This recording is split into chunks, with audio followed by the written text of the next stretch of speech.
स्वयंपाकघर नेहमीच बोलतं आपल्यासोबत. पोळपाट लगेच धुतला नाही तर तो फुगतो, तवा भिजत ठेवला तर तो गंजतो, कुकर वेळेत नाही बंद केला तर तो जळतो, दुधाकडे नाही लक्ष दिलं तर ते उतू जातं, गॅस वेळेत बंद नाही केला तर भाजी करपते. तरी लोक म्हणतात यांना किचनमध्ये काय काम असतं. बाहेर खाणाऱ्यांची मर्जी सांभाळा तर आतमध्ये सामानाची. किती कठीण असतो ना हा स्त्री जन्म.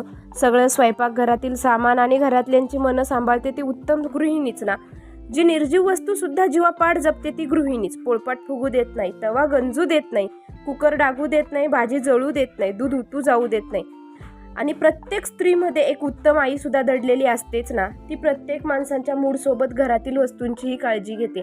आपल्या सर्वच जबाबदाऱ्या ती यशस्वीपणे पार पाडणाऱ्या माझ्या सर्वच गृहिणींना माझा मानाचा मुजरा. मग प्रश्न उरतो कुठे की यांना किचनमध्ये काम काय असतं. या 4 ओळी जर तुम्हाला आवडल्या असतील तर लाईक करायला विसरू नका आणि सबस्क्राईब